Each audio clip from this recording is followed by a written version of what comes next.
control. Twists and turns gonna take its toll. Alrighty. Hello and welcome. This is our fourth episode of Subject to Changes podcast, and it's our Thanksgiving episode. I'm here with my co-host and good friend Eric Michaelian, and we are going to be looking at a couple of Turkey Day horror films of differing budgets, I would say, Eric. What do you think? Absolutely. We got a heaping helping of horror for the holiday season. Well said. Well said. Thank you. Now, before we dig into it, we want to wish everyone a happy Thanksgiving, and we're thankful for you tuning in. We're on SoundCloud. We just got on YouTube. We're starting to get some viewers, and we're very pleased. And we love that you're coming to see us, and we hope that you continue to do so. Now, Eric, Thanksgiving, what a fantastic holiday, in my opinion. What is a Thanksgiving at your place? What do you do? What's your ritual? Well, I go to my mother's house, and the whole family gathers. We have some snacks, and then we all help prepare dinner. And we, just sit around and eat all day. You don't have the same pressure of Christmas where you got to get to the gifts and everybody's got to go visit other relatives. It's just a nice time to sit with your family, assuming you like them.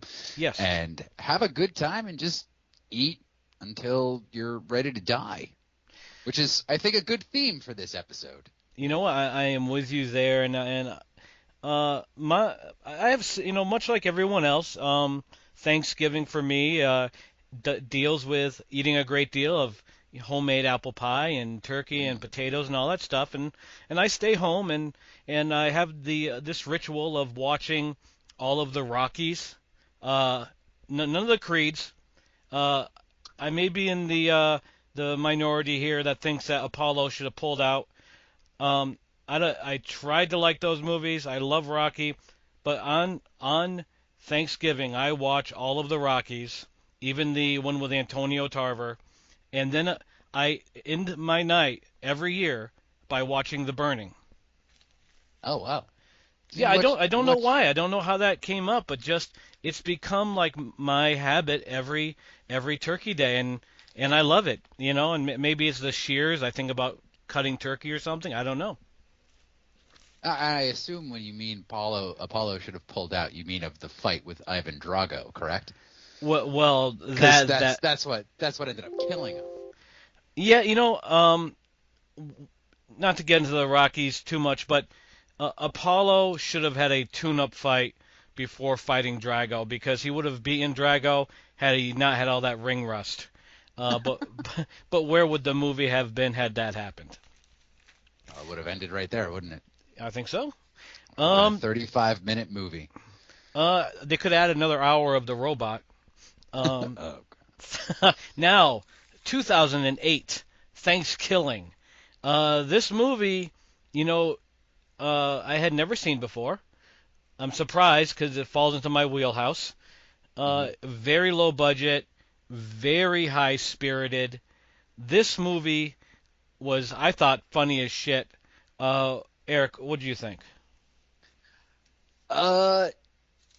It had humorous moments at times, but I think some of the humor is lost on the 40-year-old me. The 2008 version of me may have thought it was hilarious, but I just came at it too late. But it has that shocking indie spirit where you got to make an impression in the first scene, and boy howdy does this make an impression in the first scene. Yeah, the close-up of the woman's tits, and then her running topless, and then the turkey with an axe saying "nice tits, bitch," and killing her. Yes, that's how it starts. He definitely had a penchant for breast meat. He did. He really did. And as shitty as that puppet is, I found the puppet pretty charming. I thought the budget constraints actually added to the charm of the film. Yeah, it was like a rubber puppet you probably would have bought at like a Halloween store or a costume shop, but whoever was behind that puppet, it looked like they were having the time of their life. What They were, and the thing is, I think what they did here, like a lot of films around this time did this, the independent films, and I know something about this. Um, they would just say, let's push it as far as we can. Let's have as much fun as we can. And who gives a shit if we offend anybody because we're going to make ourselves laugh. We're going to make the people we want to laugh. And we're going to piss off the people that dislike crude humor. It's a win-win.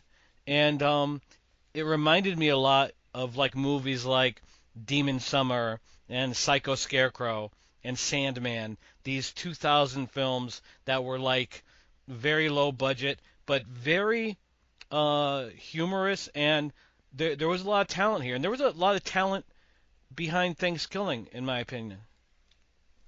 Yeah, I mean, it sort of came on the tail end of like the 2000s where they were going more for shock and gross out humor and just had kind of a plucky spirit, but they definitely were trying to grab your attention in the first like I don't know, like 5 minutes of the movie.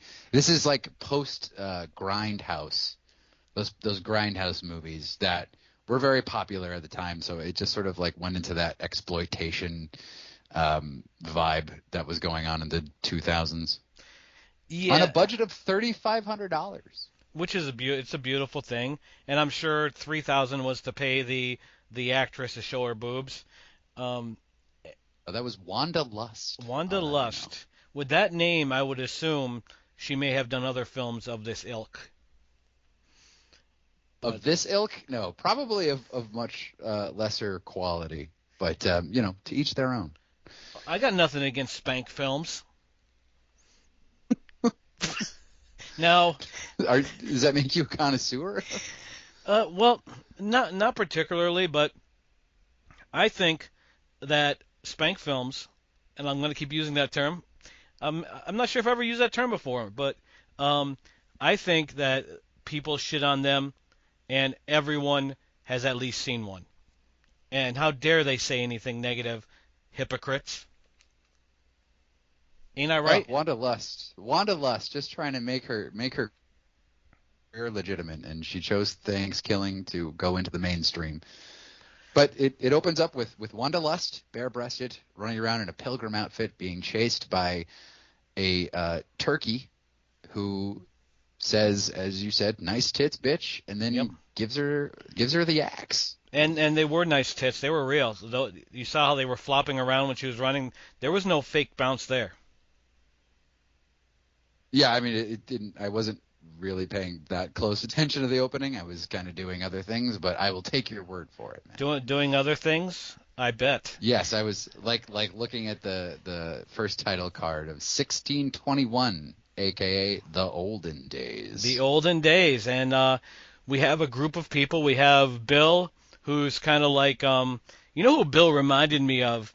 He reminded me of the fat guy in, Night of the Demons, the one that wore the pig nose. Oh yeah, yeah. The minute I saw him, He- I'm like, that reminded me of him a lot. Yeah, he was a larger redneck character who was kind of the wild free spirit that you kind of got in these movies, and just his whole thing was swearing and just saying rude things. But every movie at the time had a character like this. It was very popular, and he formed quite the bond with. I don't remember the dude's name, but he looked like the angry video game nerd. Yes. The guy's name was Darren, and he had a weird, Aaron. yeah, he had a weird like thing where he wiped his mouth all the time, and they always had that slurping sound effect, which I thought was fucking hilarious. And you bring up that this film, was the sign of the times, and that basically it was on the tail end of like the Attitude Era and Jackass and all that stuff. But I will take a movie like this any day of the week over 90% of the indie shit that I see released nowadays. I want this sort of movie back. Well, they do have a Thankskilling 2 and a Thankskilling 3, which, if I'm not mistaken, goes to space. Oh God, I'll give them a shot, but The space one I may not be optimistic.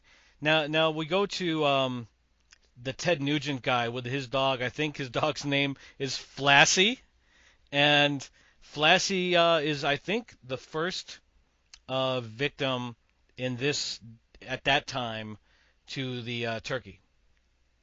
Oh, a tragedy, a true tragedy. So, sorry, what's the dog name again? Flassie. Flassie. So Flassie pees on a little totem in the ground, which gives rise to the killer turkey from days of yore, which to me kind of like reminded me of Nightmare on Elm Street 4, Yes. when the dog like pees fire on Freddy Krueger, and he just all of a sudden comes back from that. I don't know why. Again, with these killer characters and urine bringing them on, but it's becoming a theme, Geno, and I'm starting to get worried. Yeah, it is. I thought the same thing, that a lot of our recent podcasts have involved piss. And if you go back to our Vince McMahon one, he shit on somebody. So I'm not sure what bodily Gross. fluids have to do with our podcasts, but apparently there's a link somewhere. It just keeps coming up. So It won't go away. that guy was the Hermit, who was played by an actor named General Bastard. That might be a fake name. Really? Yeah, I thought it was French. It might be. I'm French. It might be French. But he looked like Ted Nugent. Oh yeah, and he acted like Ted Nugent. Cat scratch 'Cause fever. I assume Ted Nugent is homeless now. With all his royalties from damn Yankees, yeah, dream on. So we got Darren, the angry video game nerd, the Yep. redneck Billy, the football jock whose name was John. Yep. And then I just wrote loose girl and nice girl. Allie was the loose girl. Kristen was the nice girl. I'm terrible with names. So immediately everybody kind of shows us who they are, and I kind of just wondered, like, how do these people get into college? Well, you've been to college. You've seen the people there. They're not all prizes. Hey man, I went to community college. I wear that shit with pride. Dude, me too. And when I went to college, I expected to have these great conversations, but there are a lot of guys like Billy and Johnny in college. And, yeah, dummies. True. So the jock guy flexes his bicep and says, "These arms are WMDs." That's awesome. Yeah. And then he had a flashback to football where he was wearing the exact same shirt he was wearing in this scene. You got to admit, the flashbacks in this film are fucking priceless. I think it's a great idea. It was done incredibly poorly, which made it awesome. And that flashback about tossing the pigskin with his dad, where he's just smiling the biggest smile, and they made it black and white, so you thought it was fucking from the past. Hilarious, great thing. And I realized, like, quickly that this movie, was actually going to amuse me, and it sure did. That flashback made me laugh out loud. Yeah. Yeah, and then so all of these kids are going. I think they're going home for Thanksgiving, but their Jeep overheats or something like that. Yes. And this one line keeps coming up. So the girl Allie. Oh God, that one. Yep. Yeah, she kept I don't know, just saying things, and she's like, "I'm no hoe" and whatnot, and then like. One of the characters was like, "Your legs are harder to shut than the Jean Benet Ramsey case." Yes. And they must have thought this was the funniest fucking line they've ever heard, because they repeat it like 2 more times throughout the movie, as if they had like just heard it for the first time. Yeah. I didn't. I heard it wrong the first time, and I had to rewind it because I was like, "That's the most offensive." And I won't say what I thought it was. I'm like, "That's the most offensive fucking thing I've ever heard." And I rewound it and realized that's not what they said. But even so, the line wasn't witty, wasn't funny. But they did like it. The producers really liked it. Oh yeah, I'm sure whoever wrote that was just giggling like a schoolgirl just off camera. Oh yeah. Now, the sheriff. Which is probably Jordan Downey. Yeah, I think Jordan Downey wrote and directed this Yes, movie. he did. So anything that happens it's his fault. Jordan, you did well. Don't listen to the haters. Right, sorry, the sheriff, you said? The sheriff. Okay, this scene. It was another scene. They probably one of the cast members came up with it, of the sheriff with the worst mustache in the world, drinking coffee, saying it tastes like shit, and the wife saying she took a shit in it, and asked for divorce. I did laugh at the divorce line. I did think this was a weird scene, but it was just another instance of the producer saying, "Let's just keep making this absurd, and the more absurd, the better." And I could just picture a round table of these guys just throwing ideas and them saying, "Yeah, yeah, yeah, that's a good idea," and then doing it. And I think this was a case of that, because it was pretty gross, and but it had its humor to it too. Yeah, I can only imagine they're like off camera being like, say the coffee tastes like shit. It tastes like shit. Now say you shit in it and you want a divorce. I should didn't want a divorce. Yeah, well, that's how movies are made. Um, now, Kralberg is the name of the place where the evil turkey was put to rest, and the one where he comes back every 505 years. So he's not as much of a menace as the creeper is. No, no, no. He certainly doesn't come back with any degree of frequency. But you find out later that he comes back to avenge the Native Americans that were oppressed by the Pilgrims on the first Thanksgiving.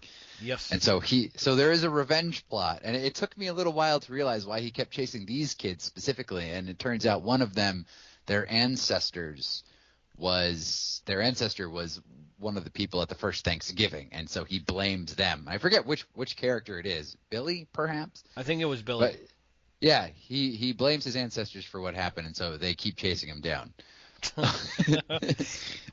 So their car breaks down. For some reason, they all have camping equipment, even though they were all just going home for some reason. And then there's an animated history that the natives cursed a turkey to kill pilgrims. And there you have your mythos of turkey. I think his name is just Turkey. Yeah, I don't think the turkey had a name outside of Crazy Turkey Killer Turkey. And I liked the animation. I thought that was pretty cool. And I just liked the tone of the film, the absurdity, and I also liked how Johnny was deathly afraid of the turkey from that stupid story that Darren said. Like everyone else was like dismissing it, but Johnny, the big muscle-bound football player, that scared him. He was really terrified of a killer turkey. Yeah, yeah. Of all people, I would think he would be the one to step up to the bird. But no, man, no, it couldn't be done. It couldn't be done. Now, what did you think about the pervert driver picking up the turkey, ass, grass, or cash, or whatever he said? I think that's the moment where I kind of got what the film was like. So the guy tries to pick up the turkey, knowing it's a turkey, and he intends to have sex with the turkey, but the turkey pulls out and makes him call his daughter. But before he can say anything, he blows his head off and sprays blood all over the windshield. I was like, oh, it's that kind of movie. I see. Okay, yeah, that was the scene that sort of set off like, okay, it's gonna be one of those movies. The Jean-Benet Ramsey line didn't set me off. It was that scene. It was like, oh, okay. And then the turkey stole his car and continued his pursuit of our intrepid heroes. It was so silly, and the every single line, like when I watched this film, it brought me back, man, because these are the films that I would seek out. I wanted to see low budget, like micro budget films, because a lot of the times, especially around this time, people had no money, but they wanted to produce something. There was something within them, and they made these films. Around this time, there were so many films like this where there was heart in it, and there was, these are original films. Nowadays, you just get people chasing gimmicks, sharks, clowns, all that crap, a million of them. Back in the day, there was no other killer turkey movie. You got unique ideas by true artists, or at least people that would bring their heart and soul to it. And this is a good case of it. This is a great film to enjoy because you can feel the love in it. They certainly had a good time making this film, Eric. Yeah, it's certainly inspiring because it seems like anyone could have made this film. You know, like it's not particularly artful, but you kind of get the sense that these guys are just having a laugh riot doing it. And to me, that's a big part of watching movies is like, does it look like these people were just having a lot of fun? And it does. It looks like they were improvising in every scene, and you know, they were just like they kept bringing this turkey in and doing more increasingly ridiculous things. So yeah, it is fun. It's a fun movie. Even though if like the humor wasn't particularly aimed directly at me at this age, but Sure. it was definitely like a lot of fun to watch and be like, what the fuck are they going to do with this turkey? And how is this turkey going to interact with the world? And well, they certainly did a lot with very little. They did, and it appealed to me. I am, you know, I don't think I'm maturing at that fast of a rate, and I was laughing my ass off during this film. I did like the when Billy is killed, and is it Darren or Aaron, the nerd? I'm gonna go. You said Darren before, so I'm Okay. gonna go with Darren. And so Darren finds his friend dead and starts sobbing, saying, "I was one of the cool kids because of you," and then through this ridiculous flashback with a song that they obviously produced about Billy and Darren being best friends, eating ice cream together, running down through the flowers, holding hands. And I was dying laughing. I thought this was so funny. And it reminded me a lot of the music of South Park. I immediately thought it's so similar. And the flashback scenes with Billy and Darren, I thought were awesome. Did those give you a chuckle? All right, I have to admit, yeah, those were hilarious. I did laugh very hard at those scenes. They're like feeding each other ice cream cones and like pushing each other on the swings and like running in a field holding hands. It was it was awesome. And Billy's kind of like the hard ass character, and all of a sudden he's got this soft side, and he brings this nerdy guy into his group.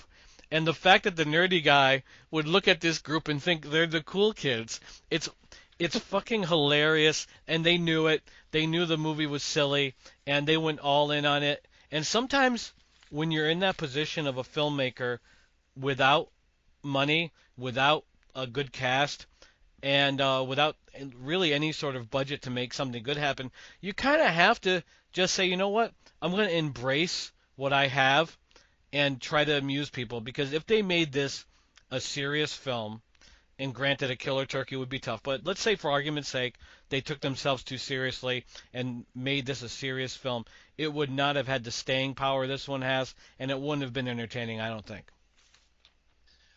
It probably would have been entertaining in a way they didn't intend. It would certainly be fun to laugh at, but yeah, I think they went the right way with this. It's a comedy. It's a comedy that has horror to it, but it's predominantly a comedy. And that scene, oh my god, that's my favorite part of the movie. Well, another thing that I liked about this, that I also found funny, was when Flassie dies and when Johnny's dad dies, they both scream, "Why, God, why?" And it's just so ridiculously absurd. Well, Johnny's dad dies, and he's driving in the car to go to his friends, and he's just saying like, "No more turkey, no more mashed potatoes, no more pumpkin pie." Like, it's perfect. yeah, it's like I think you have to, like, if your budget is that low, you kind of have to go in like a ridiculous direction in order to get any sort of traction. I agree. Like, you kind of just have to go like, all right, this is what we're doing, and we're gonna go balls out. And they did. And I tell you another laugh that they got me, and it was a cheap laugh. I admit this. when the father was pissed at his son and he stood up, they decided to add a fart sound effect. Did you catch that? I did not catch that, and I watched it twice. Oh, jeez, I was dying. I was like, it was just so unexpected, but given the tone of the movie, I should have expected it.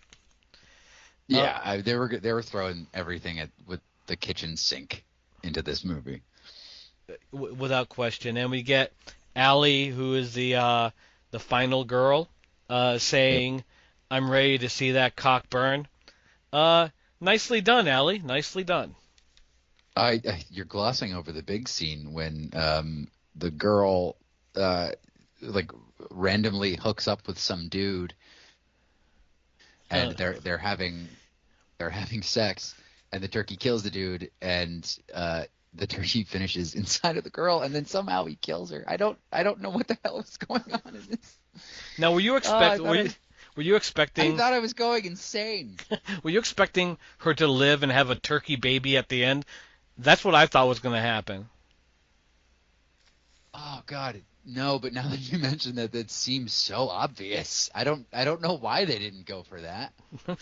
It's like Thankskilling 2, the giblets or something, you know? Something. Well, that it would have been awesome, kill the turkey at the end. She's given birth and a turkey pops out and says gobble gobble. That would have been a good ending, better than the ending that we got. But I did. He also said afterwards, "You just got stuffed." I knew there was going to be a stuffing reference in here somewhere, and there it was. And yeah, so Wait, they can we briefly talk about so the sheriff is killed, yes, and yeah, yep, then the turkey takes the face off of the sheriff and puts it on his face and pretends to be her dad. yep. And then everyone's just like, "Oh yeah, hey dad, like how's it going?" And also there's another ironic part where the dad invites the turkey in. The dad is wearing a turkey costume, Yep. and like the turkey is wearing the Marx Brothers nose, mustache, and glasses. So you have a guy pretending to be a turkey and a turkey pretending to be a guy, just having this conversation back and forth. It's so stupid. It and that what, that's the best word to describe this movie. Stupid. And a lot of people would not understand this movie. And I suppose, because I've made films similar to this, that Yeah. maybe I embrace it more than most. I respect it that when you have bad actors, having them overact is the key. And they understood that. And God bless the actor that played Billy because he went all in. He ripped off his shirt in the beginning, and Johnny said, cover up those nasty titties to him. Uh, Very funny, and they probably didn't know where this film was going to go and who would see it. And so the actor that played Billy went all in, and God bless him, and great work by this team that made this film. Obviously, it spun off. It was a very popular. I'm guessing it was the video store days were still around, or Netflix perhaps, with the mail-in that made this film a success, and rightfully so. I would definitely recommend this movie, and I think it was just a lot of fun. Granted, it's not the best movie in the world, but for what it is, they pulled it off with flying colors. What say you? Um. Yeah. It's one of those movies where it's like you just kind of look around your room and you say like, what do we have to make a movie? It's like, okay, well we got that turkey puppet and we've got the five of us sitting here. Yeah, like fuck it, let's make a movie. I like plucky indie films, and this certainly has that in spades. It reminds me a lot of your earlier films. Yes, me too. And like the especially the sheriff character, I was like, oh, that's straight out of a Geno movie. I forget which one it is where the guy's just talking to coffee. That was a Rise of the Scarecrows. The original Rise of the Scarecrows, where a guy is just monologuing at a can of coffee, and I'm like, Jesus, like, yeah, it's just one of those kinds of movies. Okay, yeah, sure. Yeah, and I went with it, man. yeah, we brought up my early films, like very much like this one, when Evil Awakening, my first film, when I had old guy hit by a car and then pissed on in the first 5 minutes. There's that piss thing again. That it there was a thing where you want desperately for people to be entertained because you know you're lacking in other areas of production. And this film, it came through. I thought it was funny. I think these are talented guys, and they did something really, really good here. And yeah, definitely a keeper, and a no budget keeper to a film with a budget, not a huge budget, but Eli All right, Roth. well, are you going to incorporate this into your yearly Thanksgiving watches?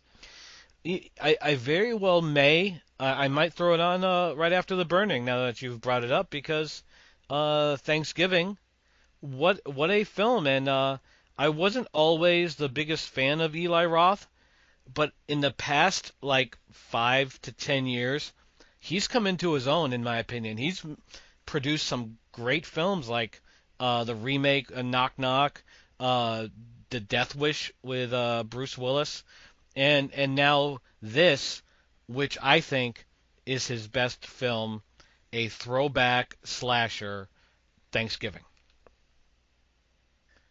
Yeah,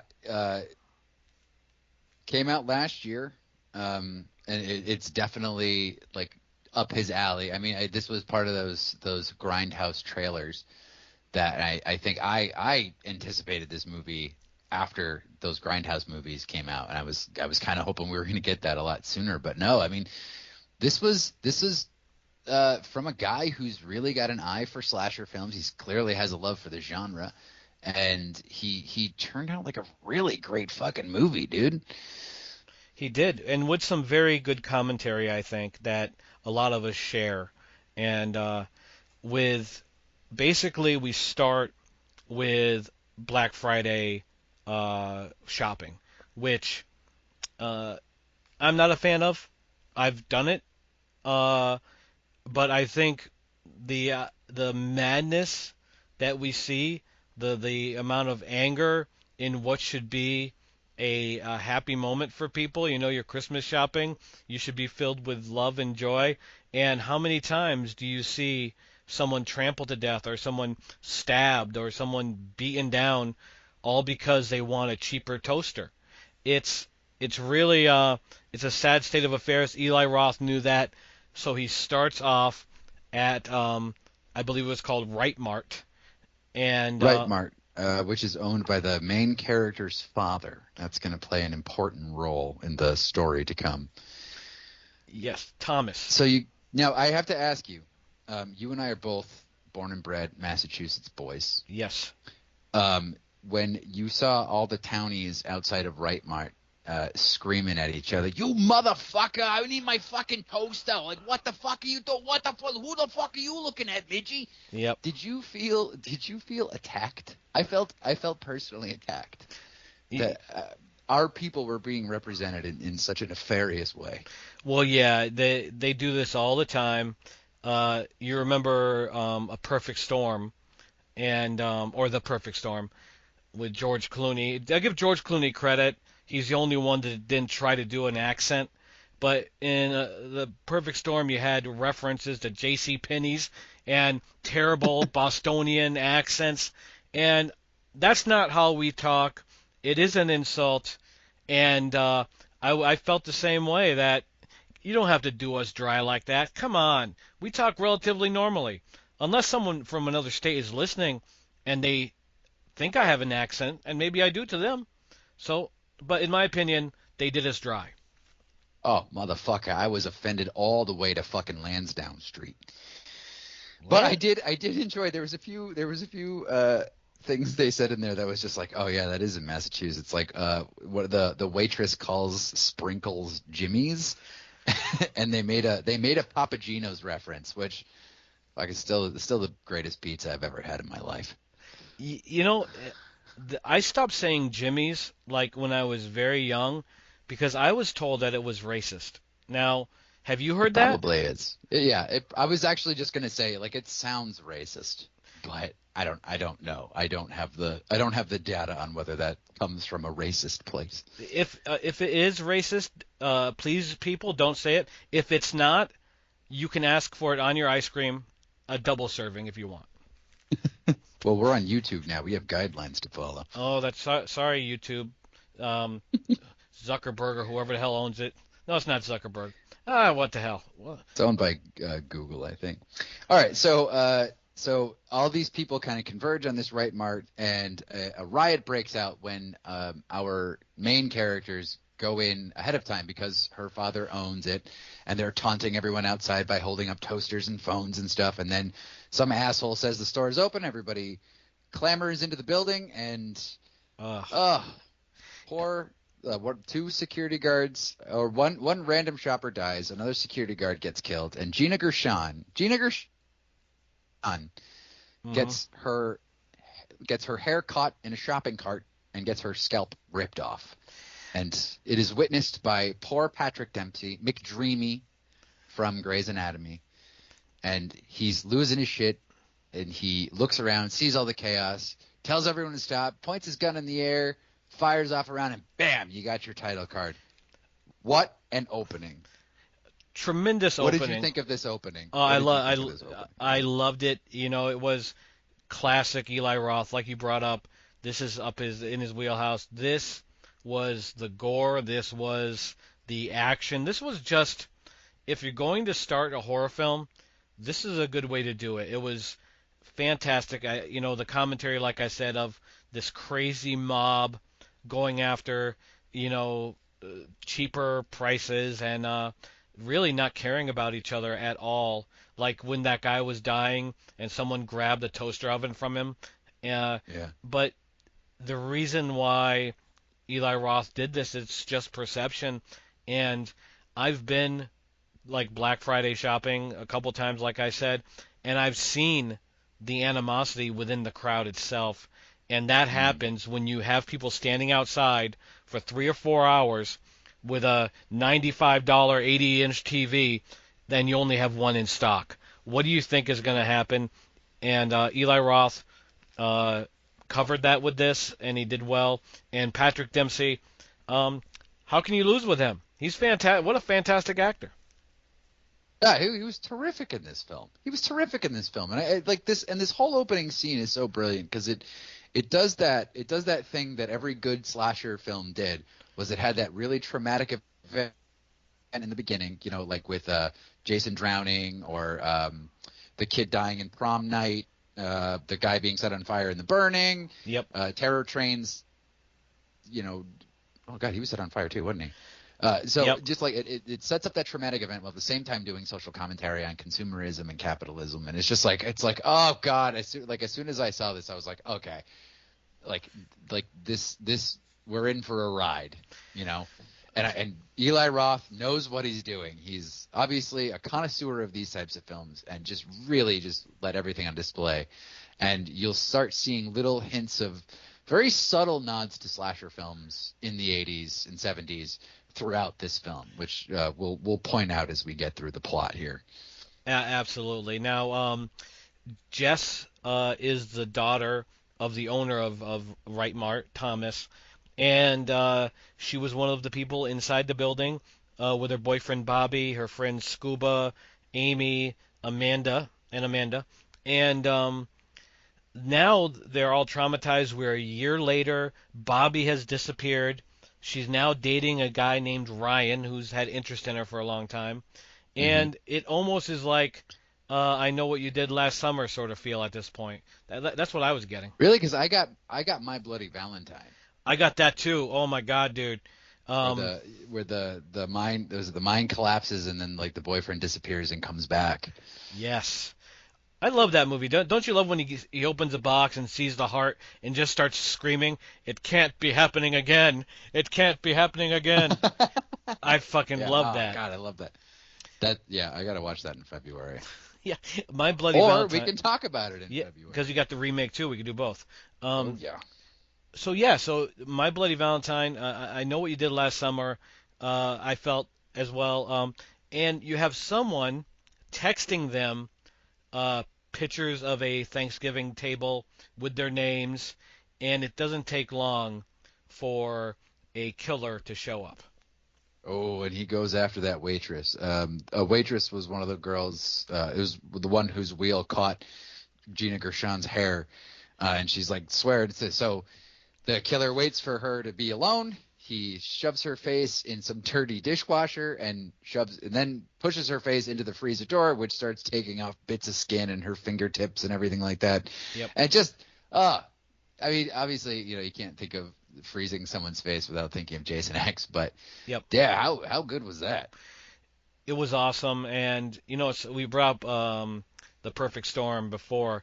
This waitress reminded me of Irene, the heavy girl from Perfect Storm at the bar. I was like, I had to look it up because I thought it may have been the same person. It wasn't, but same abrasive asshole personality.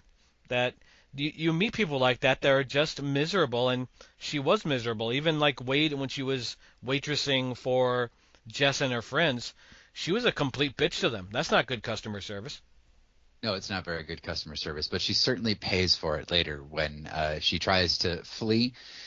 She tries, and a car is like about to run into her. She tries to jump into the dumpster. Yep. But she gets caught halfway through and winds up getting her body cut in half by the dumpster lid. Now, Gino, isn't a dumpster lid is like very thin plastic? I don't know how she was cut in half like that.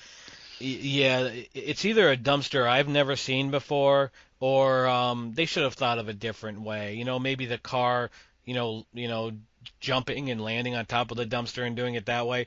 But yeah, it's very light plastic. No way you could cut her in half.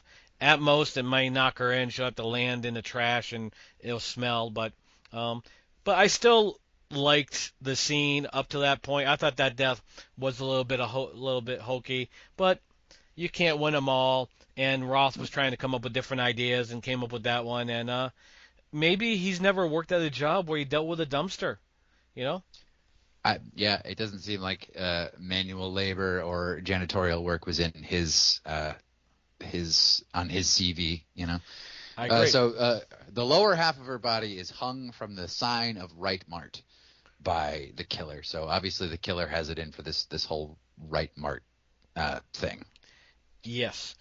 And I automatically disqualified any senior citizen characters as the killer because no senior citizen really knows how to use a cell phone.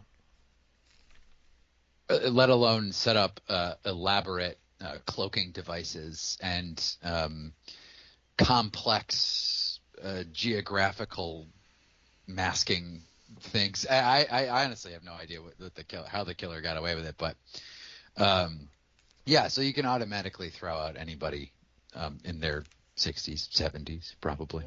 And we should tell listeners now that there are spoilers coming up. If you've not seen this film, we are going to be revealing the killer, so you can watch it. I'm actually sorry I said the senior citizen thing because they may have thought it was a senior citizen had I not said it.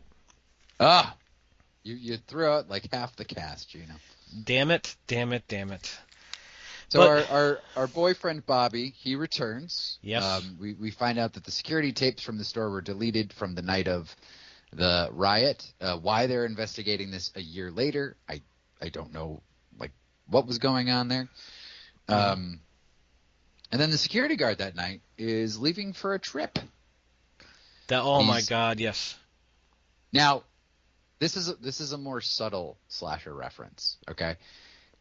Did you get vibes off of this scene from Black Christmas, the original Black Christmas, where you got the den mother of the sorority? She's like trying to get out. There's a cab outside waiting. She's got her stupid cat. Yes. Just laying, and that's when the killer gets him. And I was like, fuck. This is like, again, Eli Roth. Like the references are very, very subtle, but like it's very good. Yeah, you're totally right, and I did like that the heavy security guard said, "I'm a security guard. I kill people every day," to scare the guy. I like that, and you notice, and this is no slight to anyone, but I guess it could be, that a lot of like lonely people, they get cats as their choice of pet, and I get the sense from this guy that he was a lonely guy, and I didn't see any romantic interest. I didn't see anything really going on in his life. He's got a relative shit job, and he lives with a cat. I just maybe you'll disagree, and I do love cats, but I find that a lot of lonely people, cats tend to be their animal of choice. Why do you think that is, or do you believe I'm wrong? I think it's because people who are that lonely want to work for affection, you know? Yep. And a cat is nothing if not withholding. I find cats to be assholes. I apologize to any cat lovers out there, but I don't like cats. And I would never have one. But I'm not lonely, so maybe I would change my tune if I was like a lonely security guard. Yeah, if you were Who lonely. watched a whole bunch of people get killed. But they're very independent, like you can just put food down and they'll eat as much food as will satiate them, unlike a dog who will just eat everything on instinct. Yeah, see, I'm allergic to cats. I do like cats, and I feed the neighborhood stray cats because they keep the squirrels away from my house. Mm-hmm. So we have like a deal in place, an unwritten deal. Would you have felt differently if he had guinea pigs? You know what? I would. It takes a very special human being to take in rodents and love them, and so I don't know if he was the right material to own a guinea pig. I think a cat was the right thing. He didn't have the emotional fortitude to take care of a guinea pig. Well, guinea pigs, you got to earn their love too. They're kind of like cats in that sense, where most guinea pigs are skittish. They're animals of prey, so they assume you're going to kill them, but eventually they do become your friend like a cat would. So he could have had guinea pigs, but he doesn't seem like the type of guy that would clean their cage religiously, and I think he'd probably choose a cat because it's you dump out the litter box every few days, and that's all you have to do. Absolutely. All right, so he gets killed. He gets killed, but the killer, being the polite killer that he is, or she is, Yep. feeds the cat on their way out. I love that. I loved that when he pets the cat and feeds him on the way out. I fucking love that. I don't know why I rewound it. I wanted to see it again because I'm like, it's just a nice little touch by Roth that this guy he's on the mission obviously, but he's not a total asshole. He's an animal lover, and every animal lover has some good in him. I think so. Well, it's like that moment in Friday 2 when Jason takes the kettle off the stove. Just very polite of him after he murders the person who put the kettle on there in the first place. Yeah, hey, we're all humans and we all have our flaws and we all have our good points. Well, Now, speaking of references, so the next scene is the trampoline scene. Do you want to take us through that? we have Larry and Lonnie from the rival school, I believe. And so this beautiful, beautiful woman takes her boyfriend and sits him down. She's going to do a show for him, and she's going to jump on a trampoline and show her backside. And it leads to the killer coming around to Larry and breaking his neck, and then killing the girl with a knife, I believe. But I tell you, I enjoyed the scene. That chick was absolutely beautiful. So kudos to the casting department. Kudos to her. And kudos to Eli Roth for thinking up a scene. That's a pretty demented scene to think up, but it also is sexy. Well, he also took it from Cutting Class.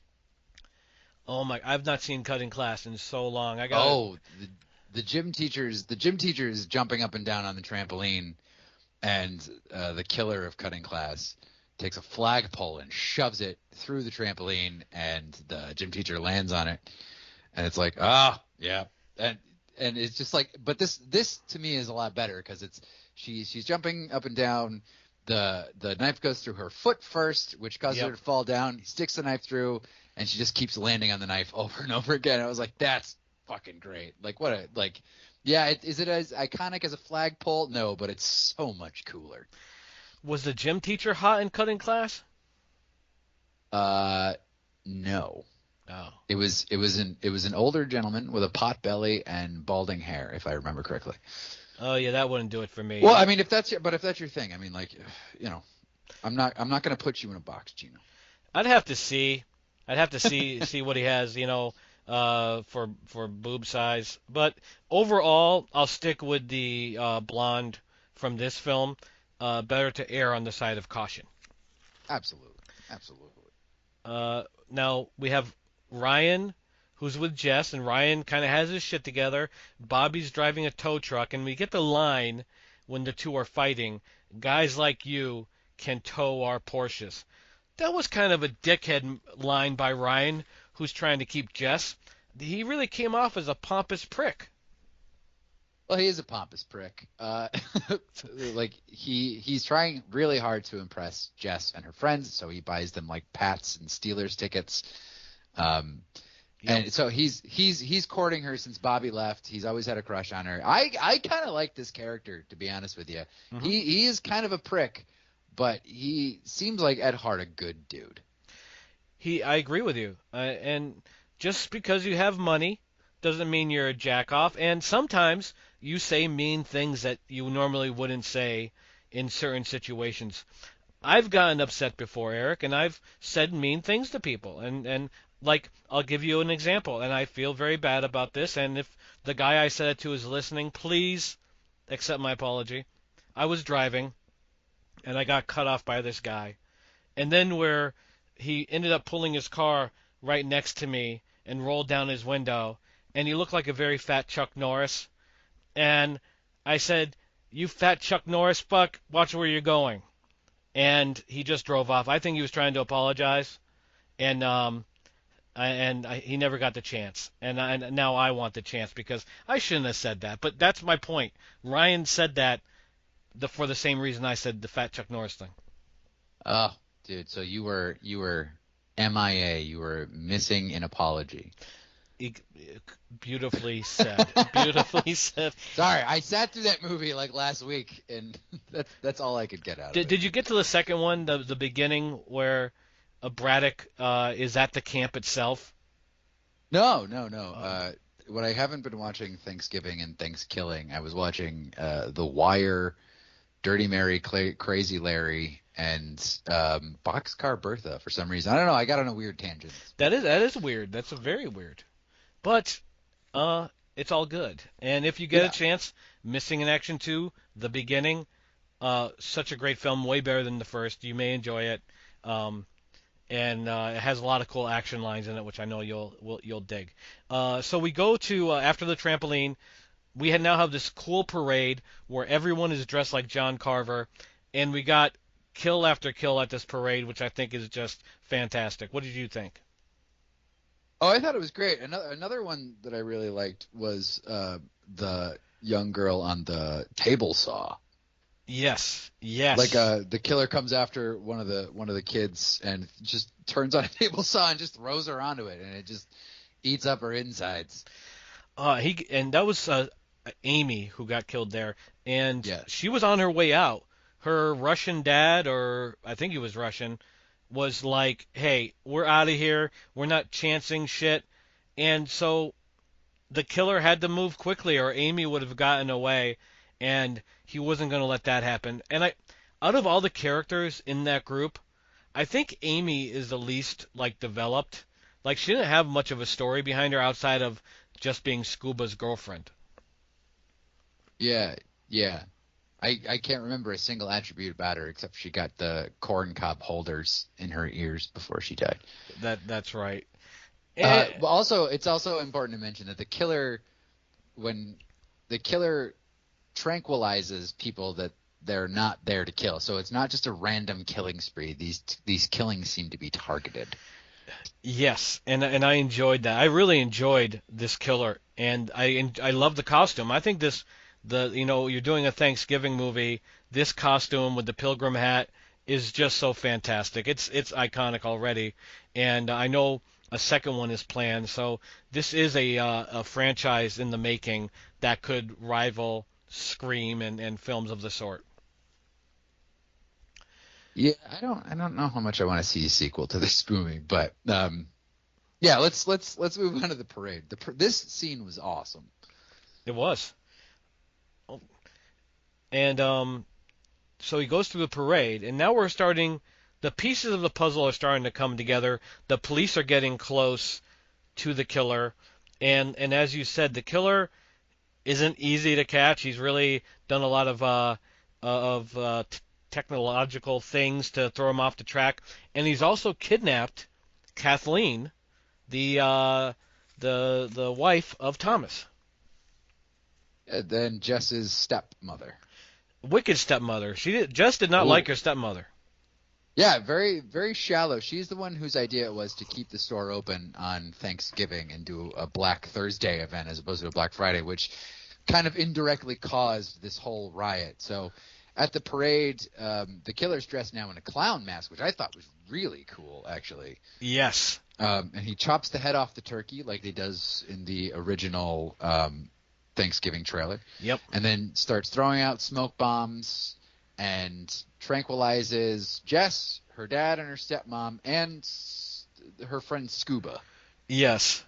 And what a crazy scene with Kathleen. I guess you knew it was going to happen, but the fact that he cooked her like a turkey, basted her and all, was pretty wild. That's a wild. This is like how Eli Roth's mind works, because you saw it even in a movie like Death Wish, where people fell down the stairs and their whole bodies broke open. It's like, okay, if you say so. And with this, to cook Kathleen like he did was just so amazing and so fucking like demented. But I loved it. What did you think of the death scene of Kathleen, and was it your favorite death scene of the film? Oh God, yeah, it might be because it is actually legitimately terrifying. That just the idea of you being in one of those giant ovens and then you just see the orange lights come on and like your surroundings slowly get hotter and hotter. Like that is a terrifying image, and it is a terrifying thought to be trapped in an oven as it's slowly heating up. After he covers her in olive oil and puts parsley between her toes. And now he's got very much like I believe it was Happy Birthday to Me. He's got Thomas and Jess and Scuba sitting around the Thanksgiving Day table, and Thomas is not happy, and I think it's a great reaction. Like when he sees his dead wife, one, he screams his head off, and then he pukes. I guess they thought the screaming the head off wasn't enough, but I thought it was. I don't like puke scenes. You know?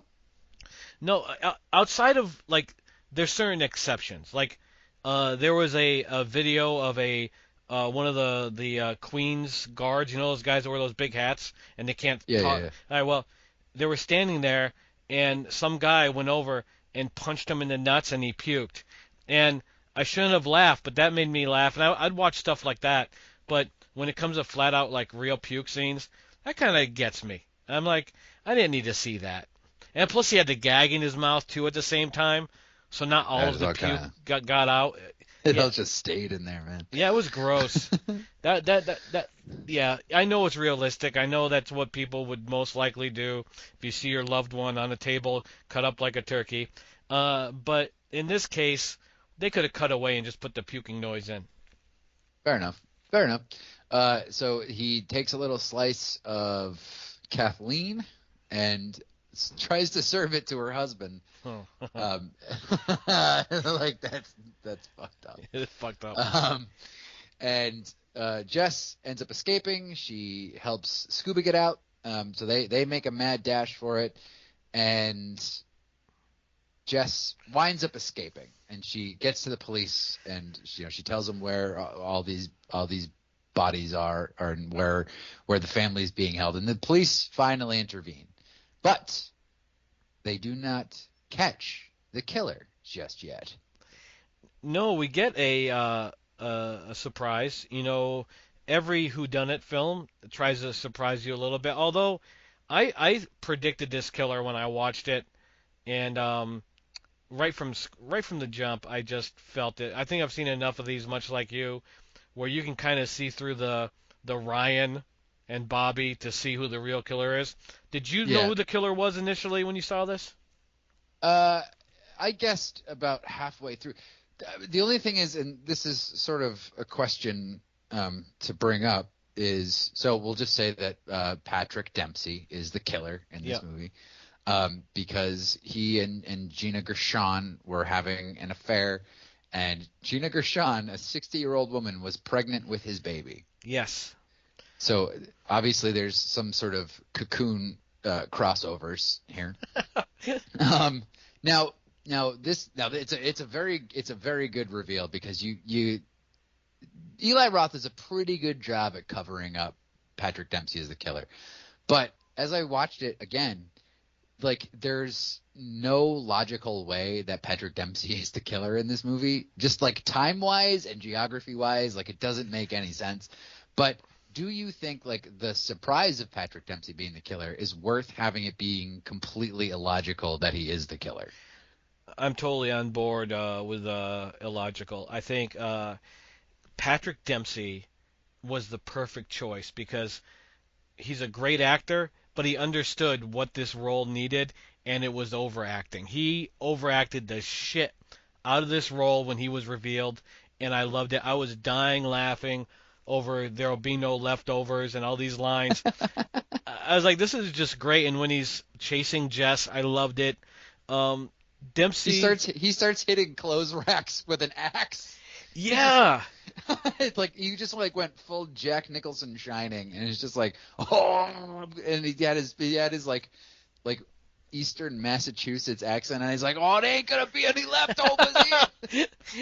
Fucking Oh, fantastic. you motherfuckers. It was awesome. It was great, and even like Jess repeats the line at the end of "There'll be no leftovers" when she supposedly kills him. And I want to mention something else here. There's more commentary in here, and probably some that I've missed. But on top of the Black Friday discussion or commentary, Eli Roth also took on the influencers. That how many likes will you get for this when he's killing people? And in that, I think Eli Roth sees like issues with both influencers and what they'll do for any hit.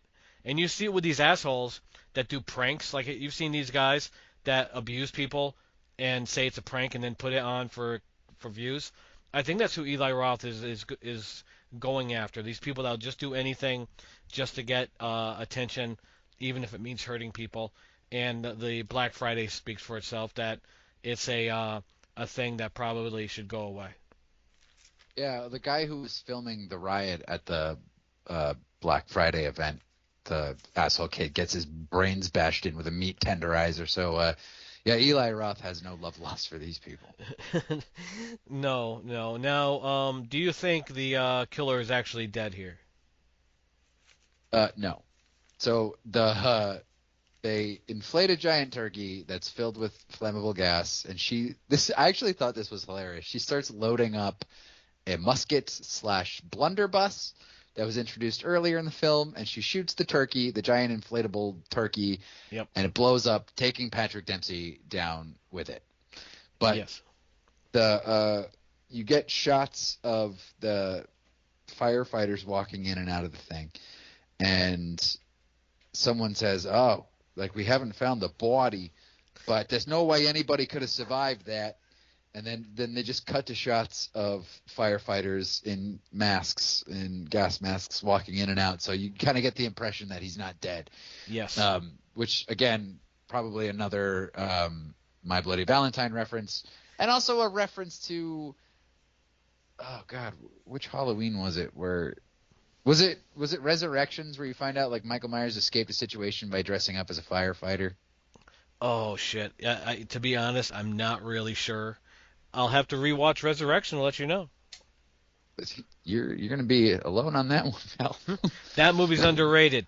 But anyway. It's impossible to underrate that movie. That's fantastic. Do you have a 2-minute movie review for us this week? Oh, yes. Oh, and boy, howdy, do I got a movie for you. All right, Eric, 2-minute movie review. As always, you will not be held to the 2 minutes. But please proceed. I look forward to hearing this review and finding out what you reviewed. All right, buddy, I got a great movie for you. It's called Heretic, starring Hugh Grant, Sophie Thatcher from Yellow Jackets and Maxine, and Chloe East from The Fablemans. It was directed by Brian Woods, Scott Beck, who wrote A Quiet Place. Have you heard of this movie? I have. I've not. I don't know much about it, but I have heard of it. All right, well, I'm not going to get too much into it because the less you know about this movie, the better. It's about two Mormon missionaries who come to Hugh Grant's house to preach the word of Mormonism, and they soon find out that not everything is as it seems, and shit's about to get dark. I can't really say much more than that without giving away the sort of plot and surprises, but this movie is tight. This movie has a very tight script. It's very tense. It's a very simple story. There's long scenes of just characters sitting in a room discussing themes of like faith and doubt and belief and control. And you start really fearing for these two Mormon young girls because they are, for the most part, very naive, and you just sort of see what Hugh Grant is doing, and you're maybe like one step ahead of the characters, but just at like a half step. And so you kind of see all these things happening around, and you just start getting more and more nervous the more Hugh Grant keeps talking. There's brilliant cinematography going on. It keeps scenes fresh there because there's a lot of scenes that are just sitting in one room talking and having discussions, but the cinematography and the editing keep it pretty tight. So I would say I can't really go too much into it without giving anything away, but I would say go see Heretic. It's really good. It's what you can do with limited sets, limited budget, but if you got great actors with a great script, you can make a great fucking movie, and Heretic is a great fucking movie. Awesome. It sounds great, and it's currently at the movies, or is it streaming yet? It is currently in theaters, and I would say, yeah, I would go spend money on this one too because it is worth seeing. Excellent. Now, before we give our final thoughts, as always, we give a plug to a movie, and because we are at Thanksgiving and Christmas is around the corner, A Christmas Invitation it's on Tubi, it's on Amazon. It's about a dysfunctional family forced together for one final Christmas Eve party. There is turmoil, there is love. It's a comedy with drama. Great film on Tubi. We highly recommend. We appreciate if you check it out. A Christmas Invitation. Yes. And such a handsome cast. Beautiful cast. Incredibly well written. We could go on forever. Now final thoughts. Obviously, the Thanksgiving, good outweigh the bad. Would you recommend these? Final thoughts, Eric. I don't know that I would recommend Thankskilling unless you're just in for a really cheap, easy, fun time. It's really silly. If you like really silly films and films that are just in for the gross out and wild, wacky, profane and offensive humor, like, yeah, sure, watch this movie, but I can't recommend it to like a general audience. It's very niche, but it is if you like that certain type of movie, yeah, go check it out. It's on Tubi. Geno, what did you think of Thankskilling? Loved it. It was, likewise, I wouldn't recommend it to certain people. Like, you have to be you have to understand what it is to appreciate it, I think. And people that just watch like mainstream stuff, if they watch a movie like that, they're gonna immediately say, this is shit. And a lot of people will think it's stupid, like you said earlier. But I think if you are in my age bracket, that you grew up with the Attitude Era and Jackass and Tom Green and these films were prevalent at the video store, and you're sick and tired of the modern independent film or what passes for it, this is a good thing to watch. If you want a low-budget horror film, if that's your thing, I would definitely recommend this film because it brings entertainment value. So I guess I'm on a personal level, I highly recommend it. But recommending it to others is a case by case basis. Yeah, true story. What did you think of Thanksgiving? Thanksgiving is the film that we've been asking for years. Eli Roth understands slasher. Slasher films need to come back. This whole thing going in cycles, the fucking cycle has lasted long enough. Bring them back full time. I'm so fucking sick of the Conjuring universe. That needs to go away. I don't want Saw back. I want slasher whodunits back. This was the right step forward, and it was popular. Let's hope that others take notice and we start seeing more like this. Get a guy a mask. He has a problem with somebody, and he goes around killing people. And at the end, he's like, you would have never guessed it was me, would you? That's what I like. I love this movie. Highly recommend it. And it's a step, not only, it's just a step in the right direction for all of horror. Let's hope that people in the business take note. Yeah, I would agree with you. I think that like this is the kind of Eli Roth movie that I want to see. I didn't really like his previous Green Inferno. I didn't really like Knock Knock. I didn't really like what was the other? I didn't like Death Wish. Mm-hmm. It's like fuck like this is your spot, bro. Like you make these kinds of movies you make really well. You understand this genre and specifically this subgenre so well. He made a really perfectly crafted slasher film that throws back to the early 80s and the 70s, and he just kind of knocked it out of the park. I kind of have a love-hate relationship with Eli Roth. His early work to me hasn't really aged that well, but he's a good filmmaker, a really good filmmaker, and he can do these sorts of things really well. I want to see more of this, but I don't necessarily want to see another Thanksgiving movie. Yeah, I think you made some great points. I was not a fan of Eli Roth at all. I thought his movies stunk initially, and I had the pleasure to speak with him at one point when he was like promoting PETA, and I was trying to get them to advertise on my website, and he was cool enough to call me on their behalf, and I'm like, you know what? I don't like his movies, but he actually seemed like a real nice guy, and recently, I think he's just really come into his own. I loved the Death Wish film with Bruce Willis. I thought it was such a good flick, and I thought it was a foundation for another franchise for Bruce Willis. Unfortunately, it didn't do well, and even more unfortunately, Bruce has had his physical issues that would have stopped it anyway. And Knock Knock, because I'm such a huge fan of Death Game, I appreciated Knock Knock a lot. It wasn't as going for the jugular, obviously, but it was a good film and a step in the right direction. And this was Eli saying, I'm here, I'm taking over horror, and this is how I'm doing it. And I think he can. And it doesn't have to be Thanksgiving, too. It can be any horror film, hopefully a slasher. He knows how to do them. He does them well. Yeah, he seems like a very nice guy, and certainly has an appreciation for this genre.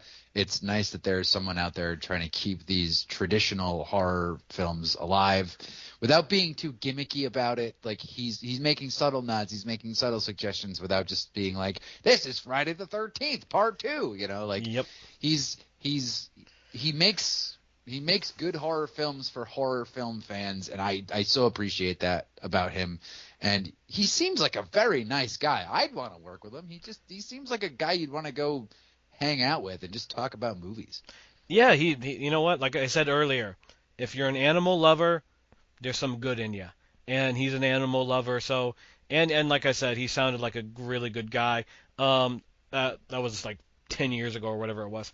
But anyway, we want to thank everyone for listening, and happy Thanksgiving to everyone. We hope that your family time goes well. You're safe. You're merry. You have a great time. You get stuffed, not in the way Thanksgiving did it.